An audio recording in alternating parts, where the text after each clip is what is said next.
Thank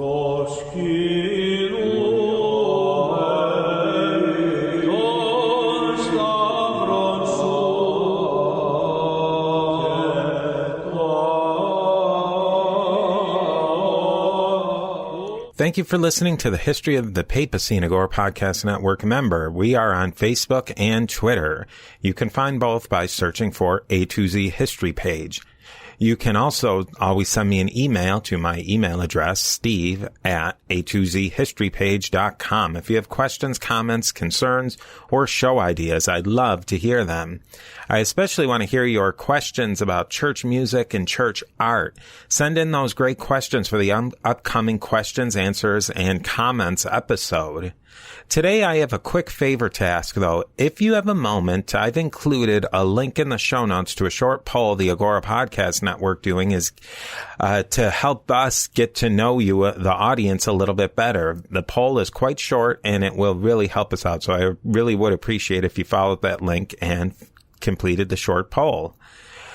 For today, a new powerful force is entering the history of the papacy and Christian Church in the early 7th century. Islam will make an impact on every facet of Christianity for centuries to come. The early 7th century is when Islam and the Arab armies hit the scene, and everything will be different afterwards. I thought it would be a good idea to do an episode with some of the background and context of the Arabs and where the idea of Islam came from. We've been doing these quick context episodes along the way. I've really enjoyed doing them, and I hope that they will help build background for upcoming and even for past episodes. In order to help us develop this background and context for the rise of Islam, I've brought in a scholar on the Ottoman Empire and Islam, Professor Scott Rank of the History Unplugged podcast. You may know him from the great podcasts, his own great podcast, or collaborations I've done with him on Beyond the Big Screen and other places. Scott is by trade a professor who specializes in Ottoman history. He also has a wealth of knowledge and has taught classes on the development of Islam. I know I learned a great deal by talking to Scott on this really great topic. I hope that you enjoy, and I will definitely talk to you next time, and enjoy this episode.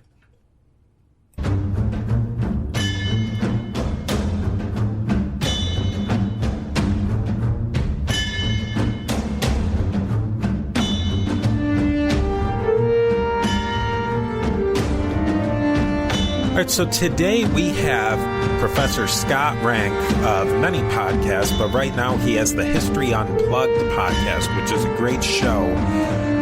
Today we're talking with Scott about a subject that's near and dear to him, which is the study of Islam. And now, obviously, in the history of the papacy, we're talking more about Christianity.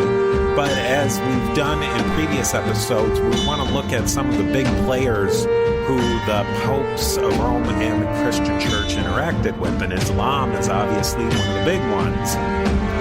Now, before we get into the story of Islam and where Islam developed from, Scott, what is your area of study? Yeah, so my background is connected to Islam. It's on the history of the Ottoman Empire, specifically in the modern period. And the cutoff from modern period, Ottomanists will typically use either 1839 or 1876 because there were a bunch of reforms that were happening then. And I look at relations between Christians and Muslims.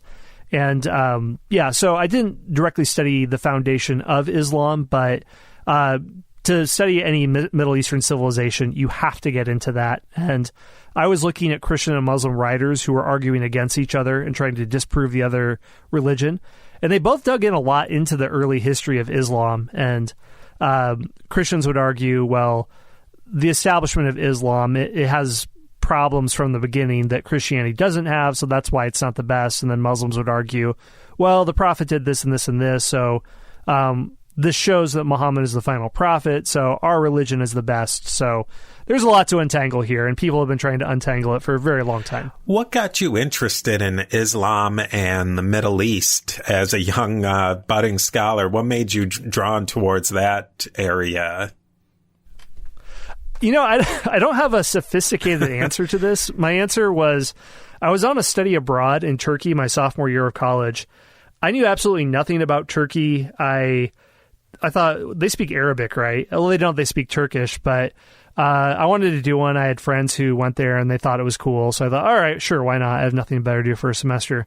And I was just blown away. I'm from Iowa. We have cultivated cornfields that are 120 years old. And unless you get into American Indian archaeology, you're not going to see anything very old there. But Istanbul, you can walk up to the Theodosian city walls that were built in 440 AD to try to block off Attila the Hun's invasion.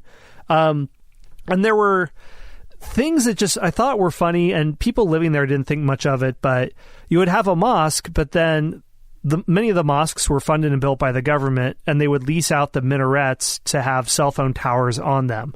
So in my mind, I think, oh, that's ancient and modern mixed together. But for a Turkish person, they think, well, yeah, it's just part of the background of life. So it made me see things that probably were all around me in America, but it made me see it with kind of fresh eyes. And yeah, so I got into Turkey and then came there after college and studied the history of it, and that's how it all began. All right, that's really cool.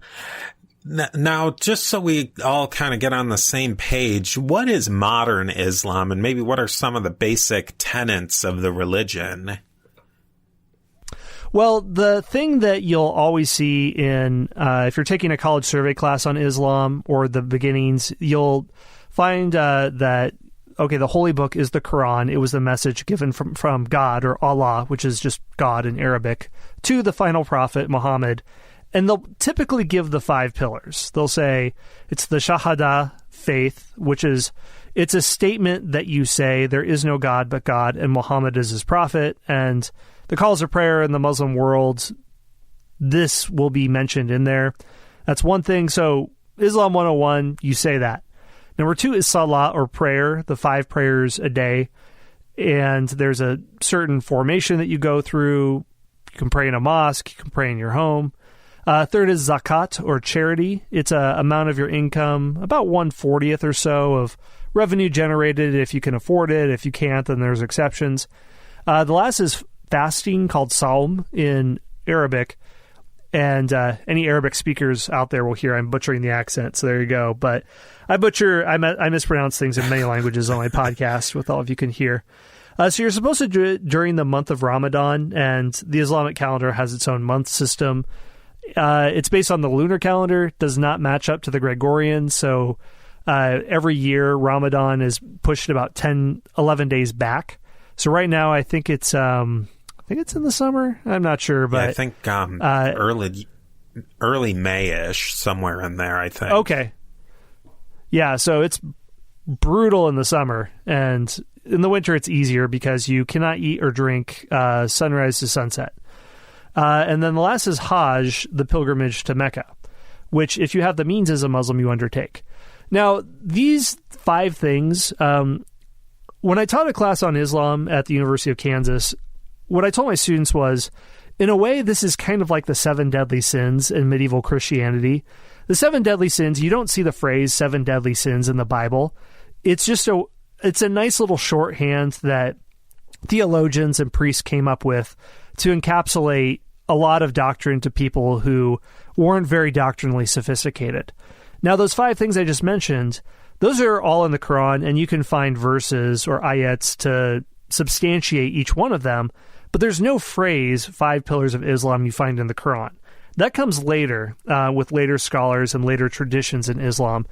And there are some historians like Richard Bulliet, who's written all sorts of really important books, who thinks that the 5 pillars isn't all that important because they weren't universally practiced the same way.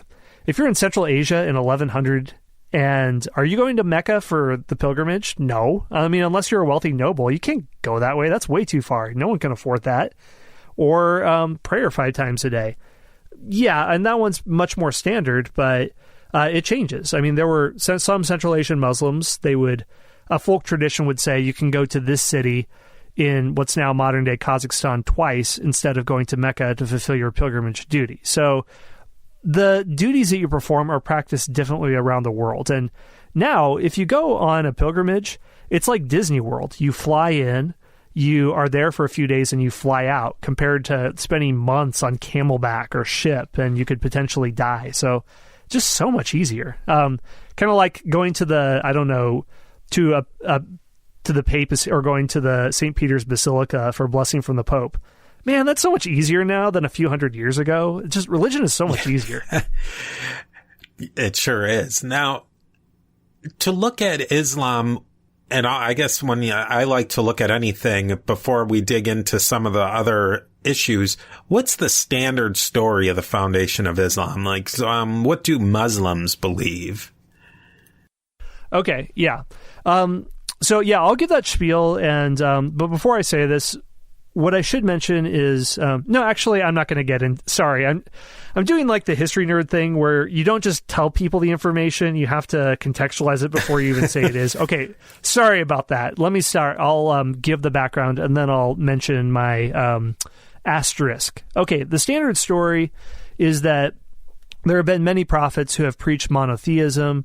Many of the people that you would see in the Old Testament are also figures within Islam and mentioned in the Quran and traditions within Islam.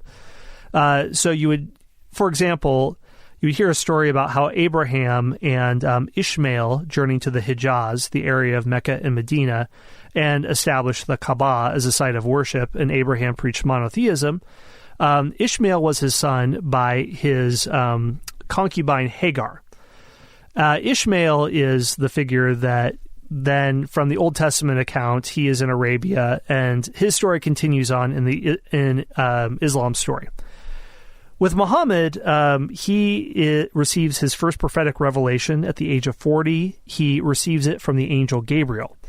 The prophetic revelations that he receives are parts of the Quran. This is his message. This is his preaching. He preaches it to his early followers. And then within the story of early Islamic history, there are chains of transmission that are claimed where this person heard this from this person, from this person, from this person, from this person back to Muhammad. So there's this paper trail that many argue this proves that the teaching we have is reliable. So we know that what came from Muhammad's mouth is what we have today. So he preaches for a while. He and his followers eventually leave the city of Mecca, which is in modern-day Saudi Arabia. It was a city full of traders. They were polytheistic in nature, worshiped many gods, similar to other sites you would see in the ancient world. Another religious example is Paul in the city of Athens or in the city of Ephesus. He gets into trouble with the townspeople there. They kick him out. He has to flee. That's the beginning of the Muslim calendar. They go to Medina, where Muhammad is giving a role as, he has a jurisprudential role, where Muhammad offers edicts in a King Solomon sort of way, where he is an arbitrator of different disputes.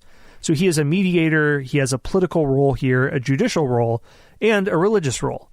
So the way that in Islam you might not have a separation of mosque and state can in many ways be traced back to the founder, where Muhammad embodies many of the different offices in one. He's a military leader, he is a political leader, a judicial leader. Many phrases in the Quran have to do with judicial matters and how you arbitrate different disputes. So to make a very, very, very long story short, he gathers followers, gathers an army, wins many military victories. In his lifetime, essentially conquers the Arabian Peninsula.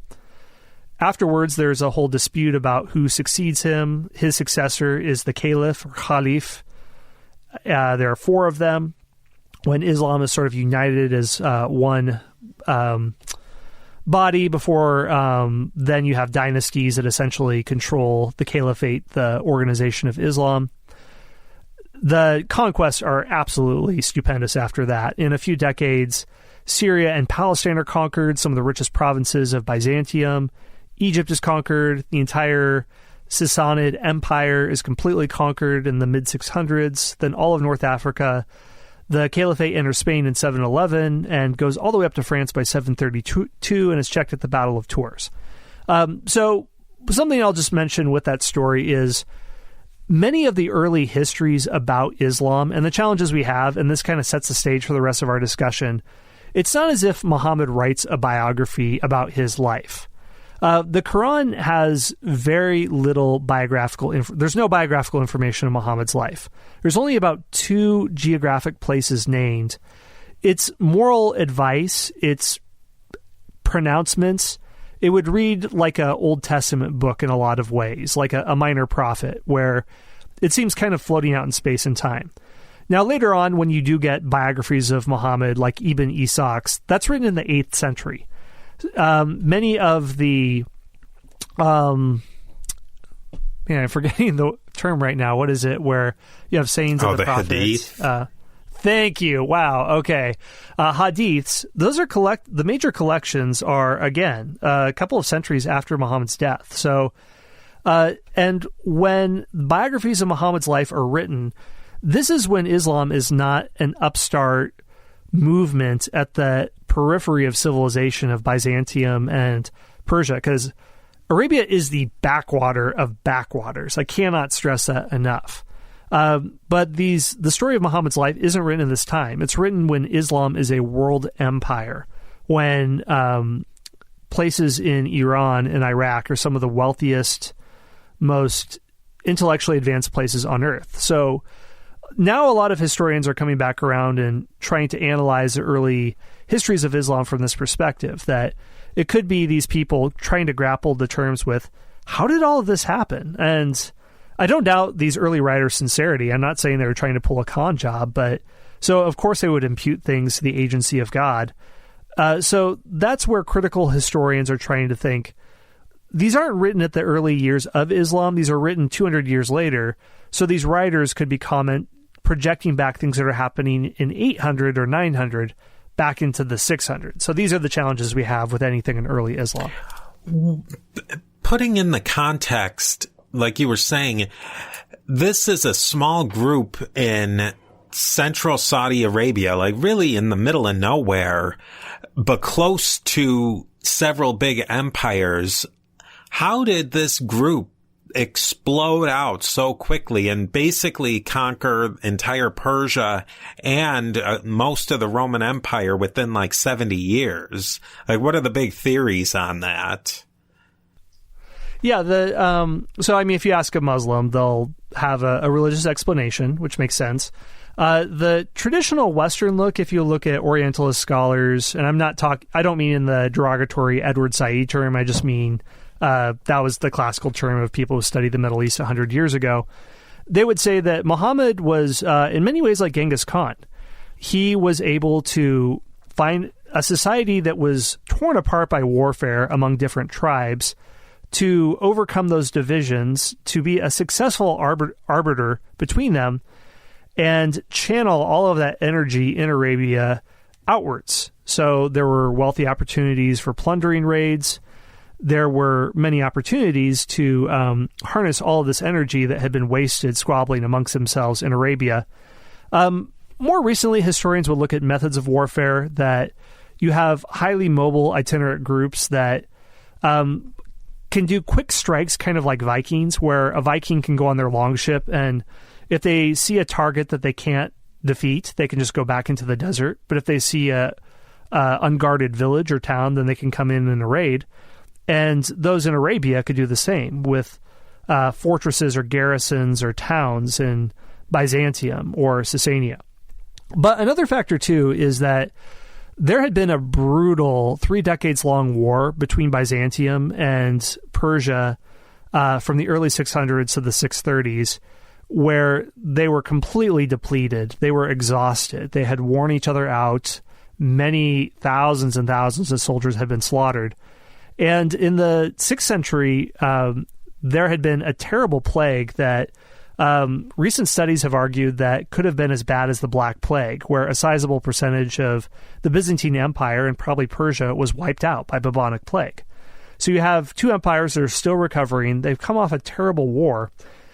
It could have been a factor where some of these nomadic groups could have simply gone to a town and found it unguarded. So they may not have conquered as much as walked in and taken over new ownership. And then another factor, too, is traditionally it was imagined that everyone within the armies of Islam were from Mecca or Medina or from the Arabian Peninsula. Well, they couldn't all have been, because the Arabian Peninsula, a lot of it doesn't support that much life. And there's parts of it near Yemen which can support agriculture, but Mecca was a city of trade because you had to trade because not much would grow there. So you were dependent on trade to feed people. You constantly had to have caravans moving around. Much of the military muscle, which we might talk about later, were Arabic tribes to the north, like the Ghassanids and Lakhmids. Linguistically and ethnically Arab people. The Ghassanids were mostly Christian at this time, very much in the orbit of Byzantium. They would be in Mesopotamia, in Iraq. And these could have been probably really formed a lot of the muscle of the early Muslim armies too, but they seem to be left out of the story a lot. So that's something else that historians are looking at. Do they know what brand of Christianity the Ghassanids were? Yeah, so what makes a lot of people in Arabia good candidates for conversion to Islam is that they were not Chalcedonian Christian. They were monophysite. And I don't know if in your show you've gotten into all the Christological differences with these groups. It gets very messy. But anyway, all that to say, they had a different understanding of the nature of Christ, and different councils in the Byzantine Empire had excommunicated them. So that's a big factor that a lot of historians think made much of the Middle East ripe for, if not conversion to Islam, there were many Christians who were happy to live under a new Muslim government instead of Byzantium. If you were a Coptic Christian, or if you were a monophysite, if you were Syrian Orthodox, and the ecumenical patriarch in Constantinople excommunicated you or said that your beliefs were a heresy, and then someone else comes along who has an alternate government and they say, okay, we believe something that sounds, from your perspective, a little bit weird, but we won't persecute you. We'll let you worship as you want. You have to pay a tax to us. And you might think, all right, that's probably less than what I pay to Byzantium anyway. Sure, why not? I'll fight for you. And then there's a whole debate, too, about what exactly early Islam was. There's a book called Muhammad and the Believers by Fred Donner, probably one of the premier historians. I think he's at the University of Chicago on early Islam. He argues that the term mu'min, which is just the Arabic plural for believer, so the followers of Islam were called believers, and that's still a phrase that's used, that what he argues is the narrative about Muhammad that comes 200 years later isn't what he was preaching. He very well could have just been preaching a monotheistic renewal movement that incorporated Jews and Christians as well, or just a general run-of-the-mill monotheist. And it might not have been until about a century or two later until the differences in Islam are fully articulated to make it distinctly separate from Islam and Christianity. So if you were an Arab Christian who was a monophysite called a heretic by Istanbul or in Constantinople, and there's this new religious movement coming out of Arabia that maybe it's Christian, maybe it's not, I don't know, but they treat me fine, so whatever, then it might not have been so unpalatable to join the cause and get your sword.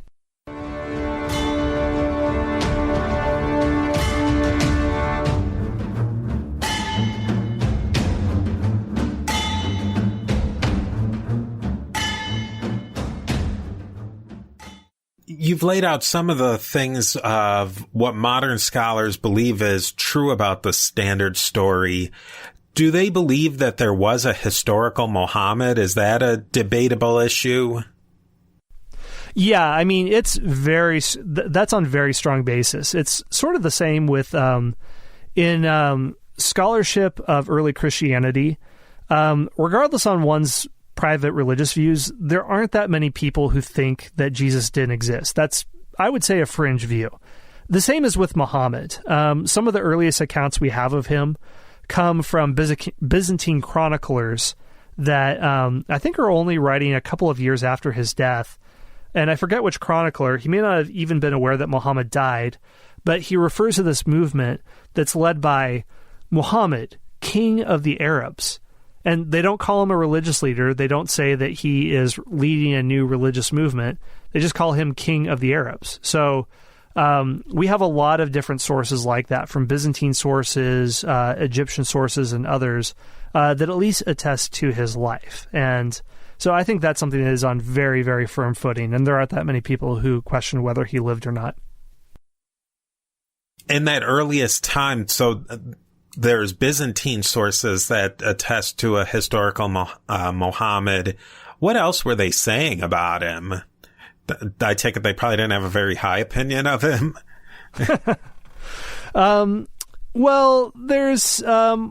we don't know, because they're trying to... I think they're dealing more with the movement itself. So there's really not that much information. It's just that there is a movement. They know that it's attributed to Muhammad himself. And again, because we have the issue where Muslims themselves aren't producing many sources, then one of the earliest accounts we do have is on the Dome of the Rock, the mosque that was built there. There is an inscription that has part of the Quran there, and it does mention Muhammad as well. So some of the writings are like Thomas the Presbyter, who writes in 640, or there is a Coptic writing. So Pope Martin I mentions him in 655. So the accounts of him, one person, John of Damascus, who was an administrator, or maybe his father was, in Damascus as a Byzantine, he saw the city being taken over by Muslims. He writes one of the first, it's a polemic against Islam, but he refers to it as Hagarism. So the followers of Hagar, which was the mother of Ishmael. So he's not even fully articulating Islam. He calls it a heresy the way that somebody today might call, I don't know, a Jehovah's Witness a heresy, who has theological differences with it. But to an outsider, they might not understand, wait, isn't Jehovah's Witness Christian? I mean, wait, what? So an outsider might even clearly see a distinction with Islam and Christianity. But and I think John of Damascus is writing sometime in the 650s, who he lays out Islam. He's pretty confused by it. He thinks that Muslims worship the Greek goddess Aphrodite. So maybe that came from Muslims themselves, who still had some lingering Arabian paganism in them and hadn't quite figured things out. Kind of like your Viking who converts to Christianity, and he has a cross on the front of his grave, but then he has Thor's hammer on the back of it, and he's still not quite sure. So maybe that's what he was up against. But yeah, it was a time of confusion. We'll skip to there's a lot of interesting talk about the influences of Islam from different religions. But before we go into that, maybe let's just talk a little bit. We've said where some of the places that the scholars believe there is a basis to the standard narrative. Where are maybe the scholars questioning some of the ideas of the standard narrative, or maybe there's a little bit more complexity to the historical context than what the standard telling might say? Yeah, it's really tricky. Right now, there's the place where scholarship is on Islam. In some ways, it's about 2 centuries behind Christian scholarship. And what I mean by that is the textual criticism of the Bible, or trying to historically deconstruct and reconstruct Christianity, is something that goes back to the Enlightenment. You have works in the 1700s, and it really picks up steam in the 1800s. That's only really beginning in the last generation or two with Islam. So there is a book called, I think it's Hagarism, I'm not sure, that came out in the 1970s by Michael Cook and Patricia Crone, or there's the Fred Donner book I mentioned earlier. One argument that's interesting is that they'll say a lot of the early biographies that we have about Muhammad, or the hadiths that will tell us about his life, sometimes these get very, very detailed. We have hadiths that will talk about what Muhammad looked like. That's why you have Muslim traditions where men dress in a certain way and would have beards because they think that's what the Prophet looked like. They'll talk about how Muhammad acted around children, how he behaved toward different animals. So some people think cats are better than dogs because Muhammad didn't think ablution water was dirtied by a cat drinking from it. So all of these details, some scholars wonder if there was an attempt to sort of reverse engineer the Quran. And if there are moral pronouncements about something, such as make sure that you take care of orphans, they would think, oh, there's talk here about orphans. That must mean Muhammad was an orphan. And sure enough, in the early accounts we have of his life, he is orphaned at an early age, adopted by his uncle. Other factors, too, where the tradition says he received his revelation when he was 40 years old. That's considered an age when you've really come into full maturity and adulthood, so it's very convenient that he would receive it at that age. It's sort of like studies in England in the 1800s on Shakespeare, where if they didn't know something autobiographical about Shakespeare, some writers would look into the different plays and think, well, Shakespeare writes a lot about this topic, so that must mean that was part of his life. Oh, his love life, we can look at it by looking at Romeo and Juliet, whatever. Maybe he was spurned by someone else due to forbidden love. And some historians think that there's a similar thing with the early biographies in Islam, that they're trying to reverse engineer these works to explain it. And with other scholars thinking that, maybe Islam wasn't a movement that was... it could have been sort of this muddled monotheism for the first century. By the time you have these biographies being written in the early accounts of Islam, when Islam is a great global power and its theology is fully articulated away from Christianity and Islam, then they're really trying to sand off the rough edges of the early figures of Muhammad and his companions and other people as well, and really trying to clean it up a lot and sand off all those rough edges. So there's just a lot of debate. And there's one fascinating book called A Syro-Aramaic Reading of the Quran, where one scholar argues that parts of the Quran that don't make a lot of sense in Arabic make a whole heck of a lot more sense if you interpret it through the Syriac language, and wondering if the Quran itself might have parts of it could have originally been written in Syriac, which is totally blasphemous to a Muslim if you think that the Quran was revealed from Allah in Arabic and it is his language that he gave down. That would not jive with Orthodox Islam. So the scholarship is not really happening in the Muslim world at all.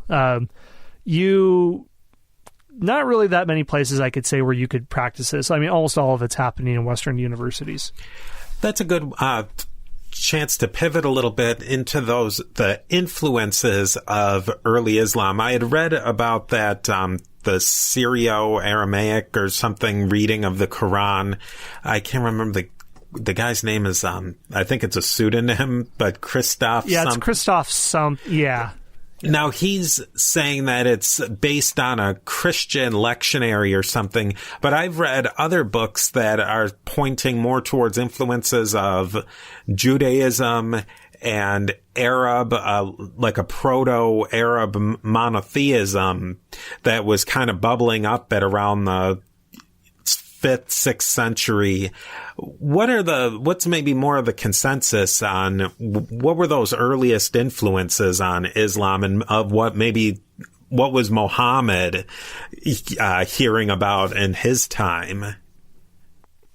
Yeah, that's a good question. And anyone out there who really wants to dive into this, a great intro book that you'll probably find on any college survey on Islam is a Jonathan Berkey book called, I think it's The Formation of Islam, 600 to 1800.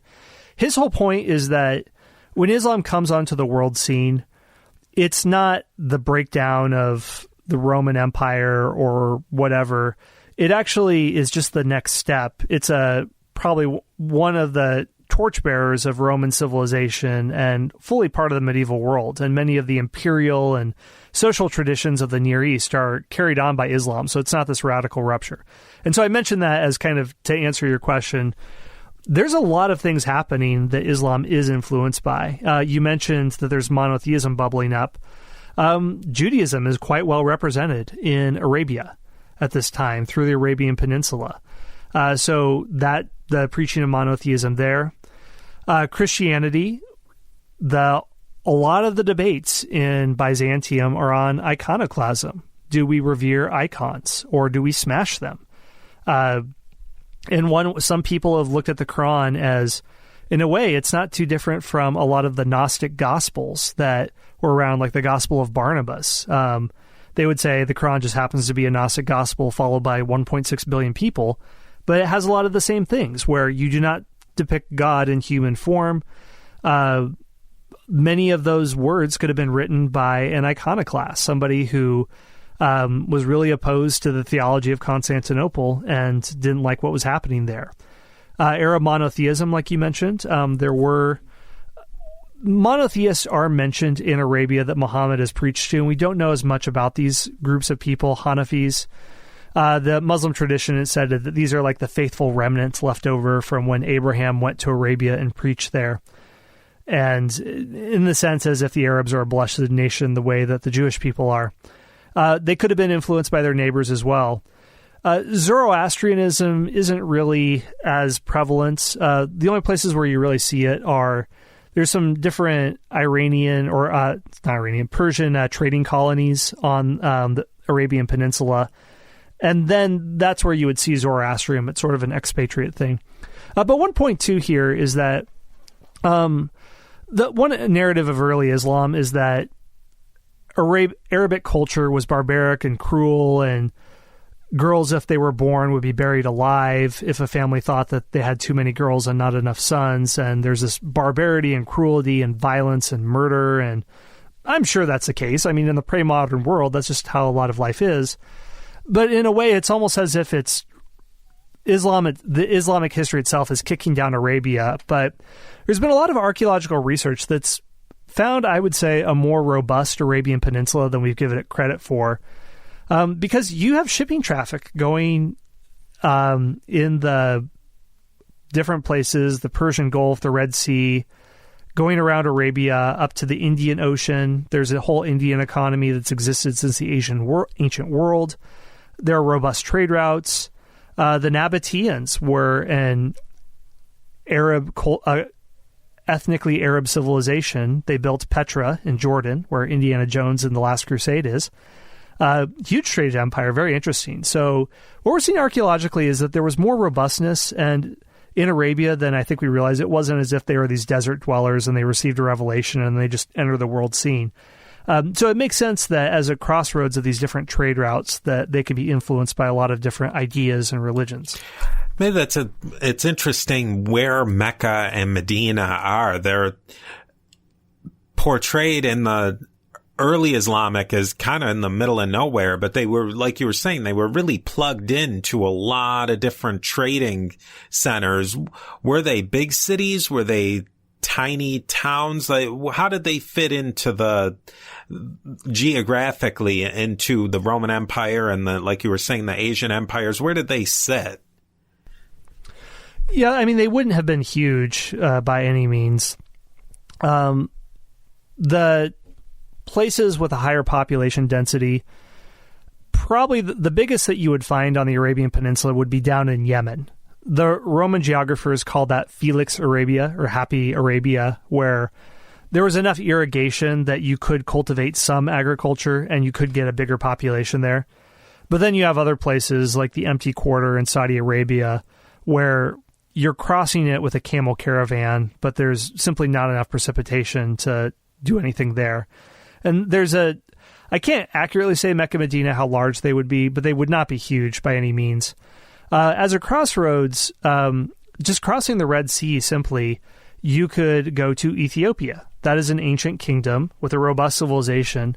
And some early I won't say accounts, but this isn't like I would say part of the official canon of early Muslim history, but some would say that when Muhammad and his followers and others too left Mecca, some went to Ethiopia to preach the message of Islam. So there was it at least speaks, if this story was believable, there would be a connection with Ethiopia and would be seen as a great civilization and a great kingdom. Interestingly enough, there's also a story that Muhammad writes a letter to Heraclius, the Byzantine emperor, calling on him to accept Islam, and Heraclius refuses. He's sort of an interesting character in early Islam where he's kind of this... he's like in the Crusader histories where Saladin is seen as an enemy, but also as this noble person who is a worthy foil to Richard the Lionheart. Heraclius, I don't know if it's because the Caliphate, it could conquer Iran, but it wasn't able to conquer Byzantium. So maybe Heraclius is kind of this worthy foe, worthy opponent. So in a way, I don't know, in his own odd way, he holds up well in early Islamic history. I thought that was interesting. But yeah, lots of Mecca and Medina. That's what they're at a crossroads. A lot of places, they're not huge, but maybe it's kind of as big as you could hope for in an area that really can't support a lot of agriculture. Maybe quickly tell us a little bit what happens in this. You sort of laid it out that Islam spread really quickly. After that initial phase of expansion, how long did that expansion phase go on for? I mean, the first stage is very fast. I'd have to look up some numbers, but Muhammad dies in 632. I think 634 is the Battle of Yarmouk, around there, or maybe it's 636. It's when the commander of the Caliph, Khalid ibn al-Walid, which I would rank as one of the best military strategic minds in history, and essentially conquers the Near East. So Syria, Palestine, that area. I think about a decade later, Egypt is conquered. At this time, you have navies, and people hear that and think, wait, where did navies come from? Hey, Coptic Christians, they're happy to join the cause, and they have experience as navalmen, so that adds new resources to the growth of the caliphate. In a way, it's kind of a multiplier effect where it's not just this, ragtag group of Arabs who are fighting all these battles. Nothing succeeds like success, so other people are joining these armies. And there's conquest, there's also plundering opportunities, there's a great way to accrue a lot of wealth. This is what's happening here. And the Sassanid Empire falls in very short order, 630s, 640s. Then Islam pushes out in the next few centuries into Central Asia. And then you have Turkic groups by the 9th, 10th centuries are converting to Islam. I think the 12th, 13th century, you have Islam all the way down in Indonesia, Western China. And like I said earlier, it enters Spain in 711 and then all the way up to France in 732. So then there are different islands. Malta is conquered, I forget when. Then there's other places that don't really fall until much later with the Ottoman Empire. So it expands phenomenally quickly. But something that's left out of all this is some scholars say that to call it Muslim can be a misnomer, because if Egypt or Syria is conquered, for example, by no means does everyone convert to Islam. I mean, 10% of Egypt is still Christian, and the upper echelon of leadership could have been Muslim. But it's almost Muslim in the way of saying, when the British colonized India, would you call India a Christian nation because its leadership was British and Christian? No. I mean, maybe the very highest leadership was, but it's the flimsiest cover for what would be just a massive amount of Christians and Jews and maybe some holdover lingering paganism here or there. So you really can't talk about a Muslim majority Middle East until probably after the Mongols, centuries later. This is a very, very, very long process from the conversion to Islam. So it's the initial conquests are quick, but in terms of the cultural entrenchment, that's a much longer process as well. I think within like a half an hour, 40 minutes, we've covered a lot of history. Is there anything else that you think that people should know to maybe really understand the history of Islam and maybe have a little bit better idea of where Muslim people and Islam is coming from today that carries through to history? Well, I think that what I started one of my classes with, talking about the history of Islam, is that it's connected to a world religion, definitely, and knowing the story, I think, helps really understand where the 1.6 or however many billion Muslims on Earth, where they come from and what they believe. But what I just find so fascinating about the history is that it's not a violent rupture, but it's really a continuation of the development of human civilization that's already happening. And the example I gave and I started a class with was there were ruins founded, I think, in Syria a few decades ago, and the excavation team thought this has all the hallmarks of a Roman temple, the way that the pillars are set up, the architectural techniques. This is a wealthy city, so the craftsmanship is very good. Or they thought it looked like it was Byzantine, probably 5th or 6th century. It had fallen directly flat on its face, in a sense, the facade of this building. When they looked on the other side of it, they found that it was actually Muslim. It was dated back, I think, to the early 8th century. So it had all the architectural hallmarks of Roman or Byzantine. However, it had an inscription in Arabic. But that was the only telltale sign that could help them understand what that was. So I think that's just a good illustration that there are important changes that do happen, but I'd like to look at some of the connection points, the continuation of what's happening with the story of civilization, and as we're moving from the classical world up to the medieval world and up to our own age. Well, this is definitely fascinating. I think you've left a lot of different kernels and seeds for people to follow up on if they want to learn more about this. If people want to learn more about your podcast, History Unplugged, where can they find it? Yeah, go to historyunpluggedpodcast.com. And there I cover all sorts of topics, but because I do the Ottoman Empire, I tend to default to that. And I love to use the Ottomans as a test case to see when Europeans were doing this, what were Ottomans doing, so we can see what's similar across civilizations, but then how can religion and custom affect things. So I did a long episode on prostitution, and I saw, hey, brothels are really similar in Europe and the Ottoman Empire, but Islamic law makes it different here and there. So I do a lot of A/B split testing, as we like to say in internet marketing parlance. Well, thanks a lot. And this will definitely not be the last you'll be hearing from Scott and I on a lot of different topics. So definitely keep your podcatchers tuned in. So thanks again, Scott, and we'll be talking to you soon. Yeah, absolutely.